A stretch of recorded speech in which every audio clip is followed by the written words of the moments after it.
Welcome to African Stories by Asada, the Cynic Driver's YouTube channel. Where are you watching from? From dictatorships to late-night satire, freedom's messy road trip unfolds the First Amendment, a rideshare rare encounter of freedom of speech discuss. A cynical rideshare driver named Alex picks up 3 passengers: Manuel, a subdued immigrant wary of censorship; Jen, a sharp, educated voice who explains the history and purpose of the First Amendment; and Trent, a loud but good-natured conservative who believes respect for authority should limit free speech. Over the course of the ride, their conversation flows through teachable history lessons and bursts of comedy. They pass landmarks, a courthouse, murals, comedy clubs, billboards, that spark debates about free speech, censorship, comedy, and democracy. Manuel shares stories of his parents escaping censorship in South America. Jen anchors the debate with history, from Lenny Bruce to civil rights leaders. Trent cracks jokes and resists, but also learns to listen. Alex adds dry, sardonic quips that keep the tone balanced and humorous. By the end, the passengers leave not only entertained but reminded of the messy, imperfect, but vital power of free speech. Before we dive into the story, we encourage you to rate the video and tell us in the comments below where you are watching from. Like, share and subscribe so that you will be the first to be notified of our next video coming up. Alex guided his silver minivan out of a quiet Atlanta neighborhood and into the main drag where neon signs glowed like tired Christmas lights. 55 years old with silver hair brushed neatly back and a beard trimmed to perfection, he had the look of a man who cared about appearances but not necessarily about what people thought. A self-proclaimed cynic, Alex approached each rideshare shift like a reluctant professor forced to teach an endless series of night classes. Same material, different students, varying levels of chaos. His passengers were often strangers with tangled lives, but occasionally, he'd get a group that felt like an experiment in sociology. Tonight promised to be one of those nights. With the radio dialed low to avoid arguments about music, Alex checked his rearview mirror. His phone buzzed. 3 pickups along the same route. He muttered under his breath, 3 adults in a minivan, sounds like trouble or therapy. The first rider was Manuel, a subdued white man in his early 50s, who slid quietly into the front seat. His movements were cautious, as though the world might notice if he made too much noise. He wore a simple button-up shirt, sleeves rolled halfway, giving him the look of someone perpetually in between relaxation and formality. As he buckled his seatbelt, Alex glanced at him in the mirror. There was something behind Manuel's eyes, an inherited worry, perhaps, the kind passed down from parents who had survived political storms. And in fact, Manuel's story carried such weight.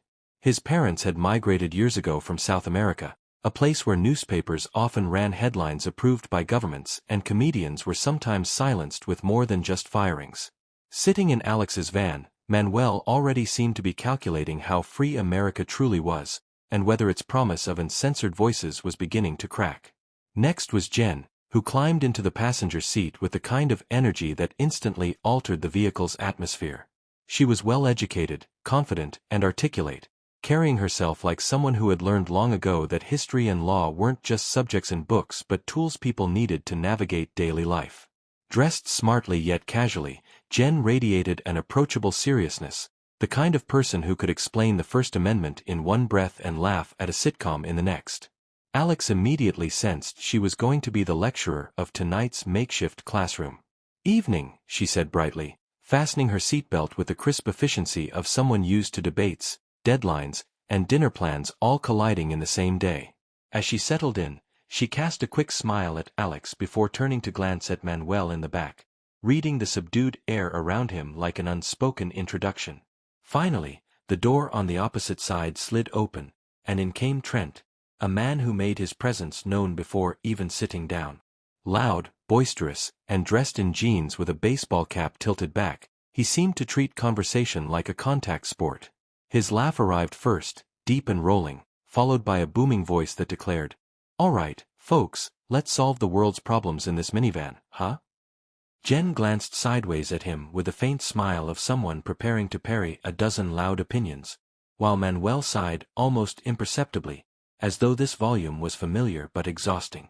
Alex adjusted the rearview mirror, catching Trent's reflection, and thought, here's the heckler in tonight's comedy act.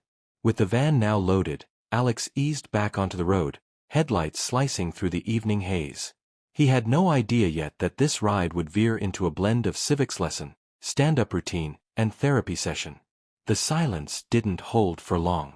Manuel, still gazing out the window at rows of dim storefronts, spoke in a measured tone. I can't believe they pulled that comedian off the air just for voicing an opinion. I mean, this is America, isn't it? His words were quiet, but laced with a frustration that seemed bigger than just one comedian's fate.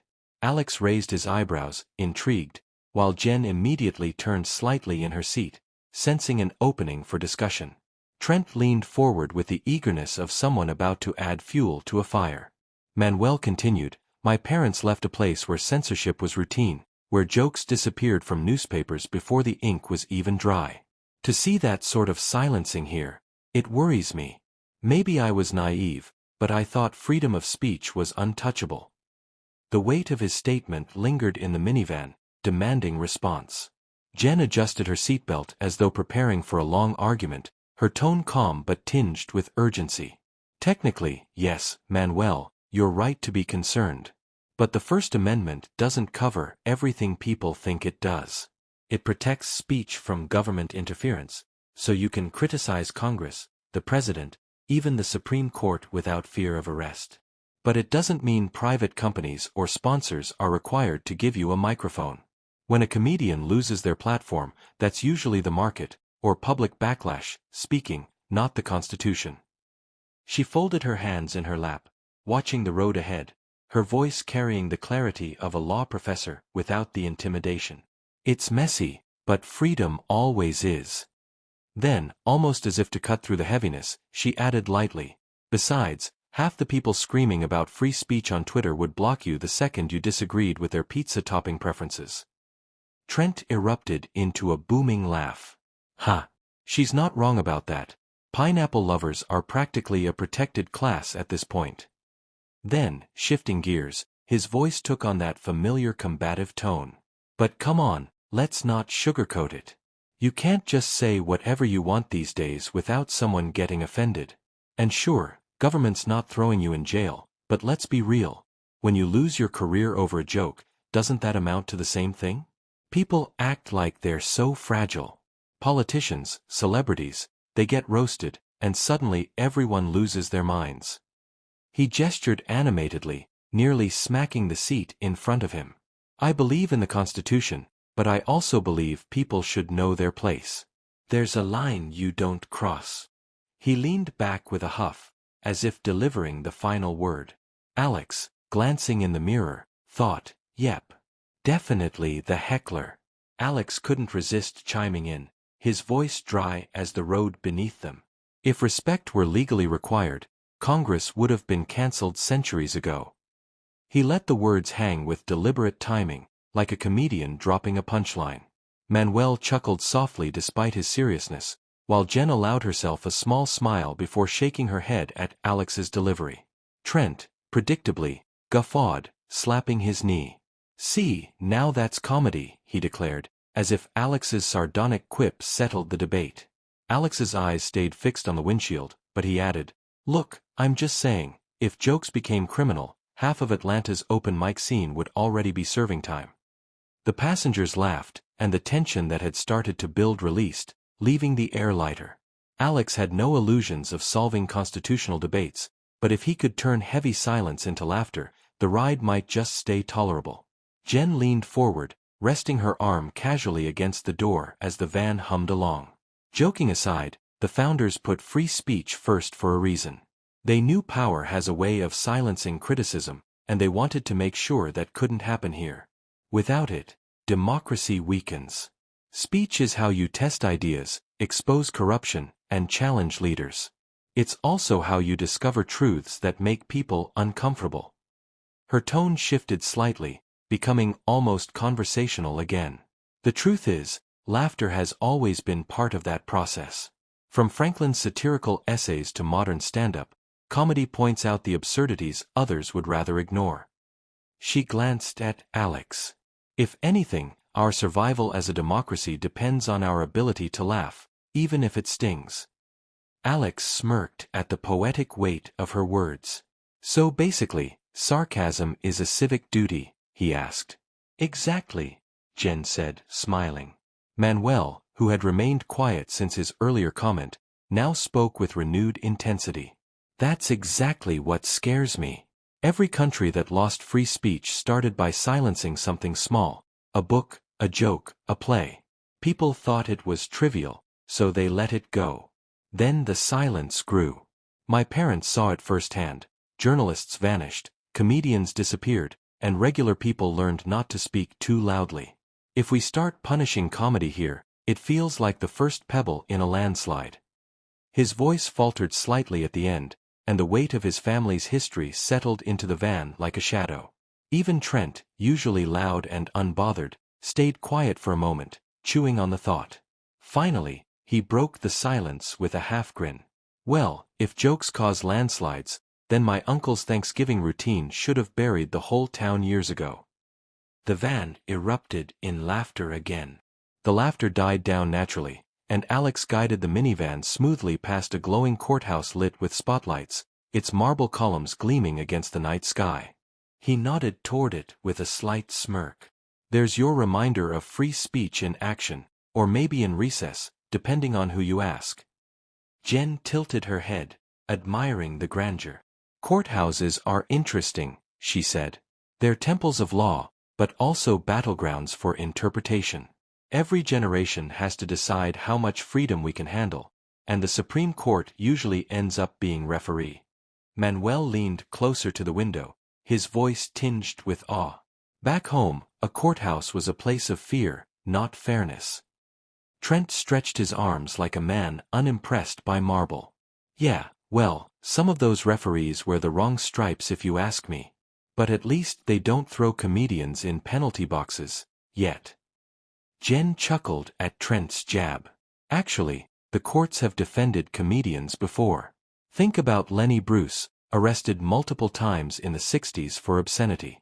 He paid a heavy price, but his cases paved the way for modern stand-up.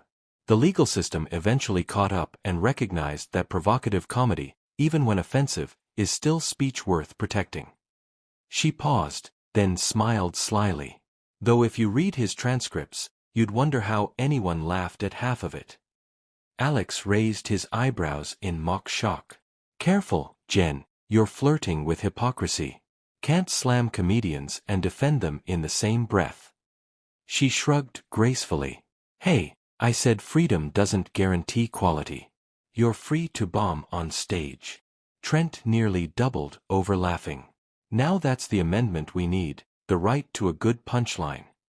Manuel couldn't resist adding, if that passed, half the open mic scene would be unconstitutional.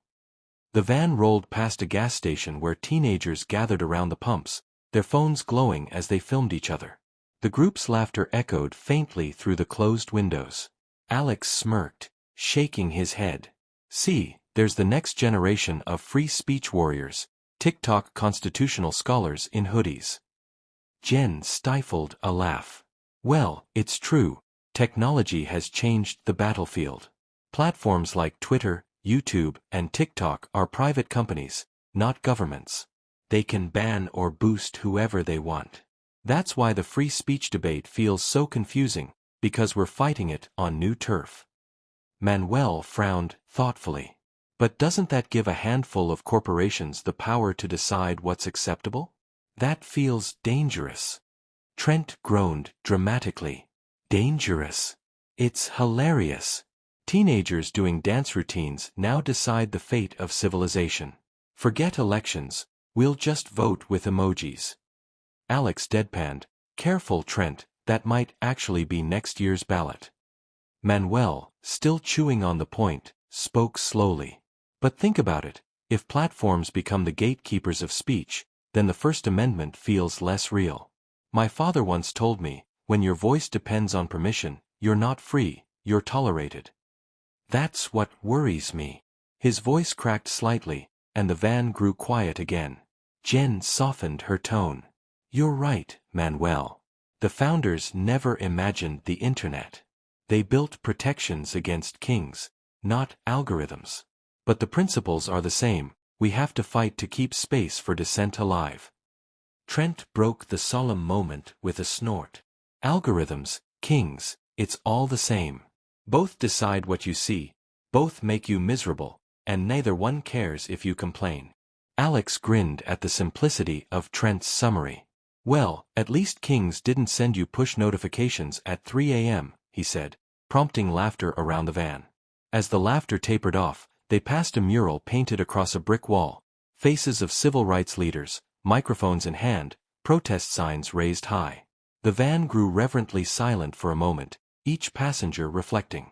Jen finally spoke, her voice measured but warm. That's the real heart of free speech, those voices demanding justice when the law lagged behind.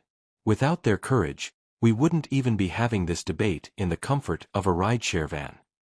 Manuel nodded earnestly. My parents admired Martin Luther King. They said his words were like fire, dangerous to those in power but a light for the people. Trent squinted at the mural. Powerful, sure. But you notice none of those signs said, "Bring back pineapple pizza." Just saying. The solemn mood cracked into laughter. Alex shook his head with a smile. Trent, if you were alive in the 60s, you'd have been holding a sign that read, "One nation under pepperoni." The van eased through an intersection, headlights reflecting off rain-slick pavement.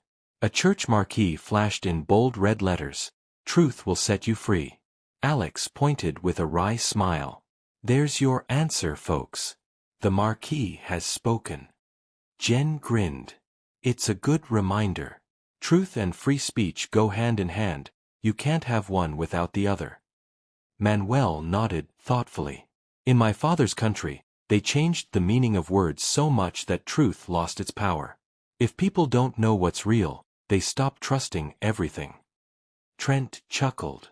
Sounds like my uncle's Facebook feed. The group laughed, but Jen pressed on.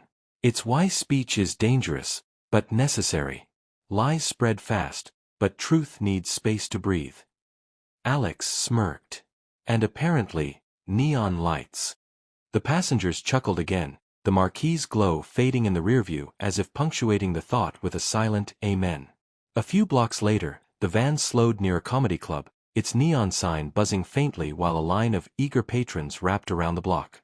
Their chatter filled the night air as Alex rolled by. Trent's eyes lit up. Now this is America, people lining up to laugh at things they'd argue about online. Jen smiled knowingly. Comedy clubs are like laboratories for free speech. You throw ideas out, test reactions, and sometimes, yes, blow up the lab. Manuel leaned closer to the window, watching the laughter and anticipation outside. Back home, comedy clubs were dangerous. A joke could send you to prison. Here, people treat it like a night out. Alex chuckled. Depending on the comedian, prison might still sound preferable. The van erupted in laughter again. The sight of the comedy club lingered like a metaphor, risk, freedom, and laughter, all wrapped in a line of strangers waiting their turn. The ride settled into a comfortable rhythm, like the hum of the tires on asphalt. Jen leaned back and crossed her arms. The real test of free speech isn't when we agree, it's when we're offended. The founders didn't write the First Amendment to protect compliments. Alex smirked. So you're saying my dry humor is constitutionally required? Jen chuckled. In a way, yes. Even if your passengers might prefer silence. Manuel laughed softly, then added. But it's true. When speech offends, that's when it's most important. That's when leaders want to silence it. Trent nodded reluctantly. I'll give you that. But there's a difference between criticizing a leader and mocking the office. You respect the chair, even if you don't like the person sitting in it. Alex quipped, depends on whether the chair has wheels, easier to roll them out. The van roared with laughter, tension melting again. They drove past rows of modest houses, porches lit with string lights. Manuel gazed out the window, speaking softly. My mother always said, words are the seeds of freedom. Plant enough, and someday you'll have a forest.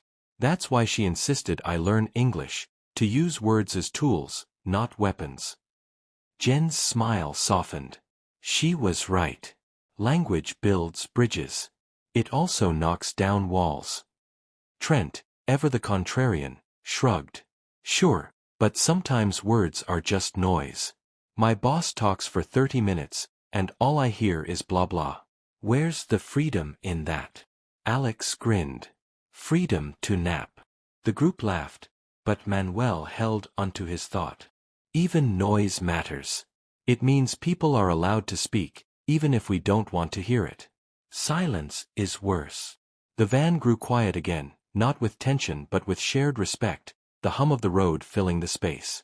A stoplight turned red, and Alex braked smoothly. A group of cyclists passed in front of the van, their reflective jackets glowing. One shouted something unintelligible as he pedaled by, and Trent rolled down his window halfway, cupping his ear. Was that free speech or just cardio? The van burst into laughter. Jen wiped her eyes. Sometimes the line is blurry. Manuel smiled. But that's the beauty of it. Speech doesn't have to be polished. It just has to exist. Alex nodded thoughtfully. Which means even that cyclist gets a say, even if we couldn't understand a word of it. Trent leaned back with a grin. Great. Now we're defending sweaty metaphors on wheels. The light turned green, and Alex eased forward again, the laughter still hanging in the air.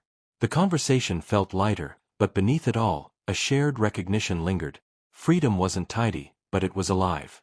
The minivan glided past a quiet park where a statue stood silhouetted against the lamplight, an orator cast in bronze, arm raised mid-speech. Jen nodded toward it. Statues like that remind us how much this country values words. Not armies, not wealth, but speeches. Lincoln at Gettysburg, King at the Mall, even Reagan saying, "Mr. Gorbachev, tear down this wall." Words shape history. Manuel smiled faintly. And in my father's country, statues of leaders weren't allowed to speak, at least not for the people. They were symbols of silence, not hope. Trent tilted his head, unconvinced. Yeah, but statues don't tell the whole story. Half the time, they're more PR than truth. Alex, ever the cynic, added, at least statues don't argue back. Imagine Lincoln tweeting. Now that would be chaos. The van erupted in laughter, the statue fading into the distance, dignified and mute as the conversation carried on. Jen, still chuckling, leaned forward. You know, satire was one of the founders' favorite weapons. Ben Franklin used pseudonyms to poke fun at politicians. They knew humor cut deeper than lectures. Manuel nodded eagerly. Yes. My father said satire keeps leaders honest, because no one wants to be the punchline. Trent smirked. Tell that to half the politicians today, they live for the spotlight, even if it's a roast. Alex raised an eyebrow. True, but some don't know when they are the punchline. Jen grinned. Which is why comedians are essential. They remind us when the emperor has no clothes. Trent cracked up. Or at least no pants during Zoom meetings. The van howled with laughter, even Manuel letting out a belly laugh. For a moment, it felt like the whole van was in sync. Serious history blended seamlessly with punchlines sharp enough to sting, yet warm enough to heal. The van turned onto a busier road, where bright billboards lit up the night. One caught Alex's eye. It read in bold letters, "Vote early, vote often, a leftover relic from the election season." He pointed and chuckled. Now there's democracy in a nutshell, bad advice in high definition. Trent laughed loudly. That's Chicago politics right there. Manuel groaned with a grin. Where I come from, they actually did that. Except you didn't get to choose who you voted for. Jen shook her head with a smile. Billboards like that are the modern pamphlets, loud, bold, and not always honest. The founders used paper and ink, we use LEDs and hashtags. Alex quipped, same product, flashier packaging. Laughter rippled through the van again. The billboard faded into the distance, but the message, both its absurdity and its weight, lingered, proof that democracy could be as ridiculous as it was vital. They passed a diner with glowing windows, inside which patrons leaned over coffee cups and pie plates.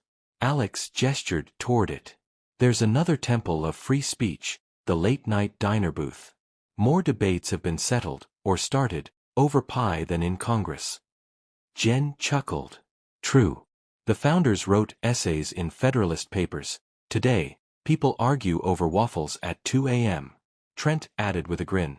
And don't forget the waitresses who settle disputes with, "You want whipped cream or not?" That's real authority. Manuel smiled softly. My parents used to take me to diners when they first moved here. They said it felt like America. Not the food, but the noise, the freedom to sit and argue without fear. The van grew warm with shared laughter and memory. Alex nodded. Guess freedom's served with a side of hash browns. The line drew chuckles all around as the diner lights slipped past. The van slowed at another intersection. A street musician stood on the corner, strumming a guitar under the glow of a lamppost. His open case had a scattering of coins. The faint chords floated into the van as they idled. Manuel's eyes lit up. Music, that's another kind of free speech. It speaks when words fail. Jen smiled. Absolutely. Think about protest songs, "We Shall Overcome," blowing in the wind. They carried movements. Trent smirked. Or country songs about trucks and heartbreak. Don't tell me that's not a political statement. The van laughed. Alex added, every chorus is a campaign slogan waiting to happen. The light turned green, and as they pulled away, the music faded, leaving an echo in their minds. For a brief moment, the van felt like an extension of that street corner. 4 strangers sharing a ride, learning, laughing, and carrying a little melody of freedom forward. The minivan drifted into a quieter part of town where streetlights stood far apart, casting long shadows. Alex broke the silence. Funny thing about driving, everyone thinks they're the best driver. Same with free speech. Everyone thinks their opinion is the most reasonable. Jen laughed softly. That's because both require self-awareness, which is in short supply. Manuel smiled. In my father's country, nobody claimed to be the best driver, or the best speaker. They just tried to survive the road. Trent chuckled. That explains Atlanta traffic, everyone's testing their First Amendment rights with their horn. The van filled with laughter, easing into the dark stretch of road. Beneath the humor though, the message lingered. Freedom, like driving, required constant adjustment, vigilance, and humility. They soon passed a library, its tall windows glowing faintly in the night. Jen pointed at it. There's another battleground for free speech, books. Every generation has its book bans. Some people want to protect kids. Others want to protect ideas. Either way, libraries remind us how fragile knowledge is. Manuel's brow furrowed. My parents whispered books like secrets. To own the wrong one could mean prison. Trent grinned. And here kids complain about reading assignments. If they only knew. Alex sighed theatrically. If detention came with prison time, I'd still be locked up for skipping Moby Dick. The van laughed, but the truth beneath the joke rang clear. Books weren't just stories, they were survival tools, and every ban was a small act of silencing. The van turned onto a long stretch of highway, the city lights fading into the distance. Manuel's voice softened, almost reverent. You know, tonight's ride reminded me of my father. He always said, freedom isn't loud until you lose it. Then silence screams. I never understood that as a boy, but I do now. Jen's eyes glistened, her voice warm. He was right. That's why we keep teaching, arguing, laughing, so silence doesn't win. Trent shifted in his seat, quieter than usual. Guess I never thought of it that way. For all my talk, maybe I should listen more. Alex, glancing at them in the mirror, offered a rare sincerity. Listening's half the trip. Otherwise, you're just honking in traffic. A soft chuckle rose in the van, tinged with respect. The conversation felt less like debate now, more like communion. The minivan neared Manuel's drop-off point, a modest apartment complex with warm porch lights. As Alex pulled over, Manuel smiled at his fellow passengers. "Thank you for this conversation. It's not every day you ride with strangers and end up feeling less alone." Jen reached back to squeeze his shoulder gently. "That's the beauty of speech, it connects us." Trent, with uncharacteristic softness, added, "And comedy keeps us from killing each other in the process." They all laughed, even Manuel, whose eyes shone with gratitude. As he stepped out, he turned back once more. "My father would have loved this ride." Then he was gone, swallowed by the glow of his porch light, leaving the others with the weight of his words. The van grew quieter, but not emptier. The ride wound to its end, Jen and Trent still aboard as Alex steered toward their destinations. The night had been filled with history, arguments, laughter, and lessons, and now it settled into a comfortable quiet. Alex thought about the murals, the courthouse, the marquee, the comedy club, all the symbols they'd passed. Each had added something to their debate, like signposts along the highway of democracy. Finally, Alex spoke with his signature dry humor. "Well, if democracy ever needs a slogan, I'd suggest, free speech, messy, loud, but better than silence." Jen chuckled softly. "I'd vote for that." Trent leaned back, grinning. "As long as pineapple pizza isn't mandatory." The van erupted in one last laugh. And as the city stretched ahead, the lesson of the ride lingered. Free speech wasn't perfect, but it was alive, carried forward by laughter, disagreement, and the simple act of talking together in the dark. Moral lessons from the ride. 1. Free speech protects the offensive, not the agreeable. True freedom isn't about easy conversations, it's about allowing the difficult, uncomfortable ones. 2. Comedy is a civic tool. From Ben Franklin's satire to modern stand-up, humor exposes absurdities and keeps leaders humble. 3. Censorship begins small. Silencing a joke or a book may seem trivial, but history shows it can snowball into silencing entire voices. 4. Technology is the new public square. While the First Amendment applies to government, not corporations, debates over platforms highlight new challenges to speech. 5. Words shape nations. From Lincoln to King, words can heal, inspire, and move people to action. Proof that speech is the true backbone of democracy. 6. Listening is as vital as speaking. Freedom of speech means nothing without ears willing to hear. 7. Laughter builds bridges. Humor diffuses tension, keeps debate human, and helps strangers connect, even in the back of a rideshare van. Final takeaway.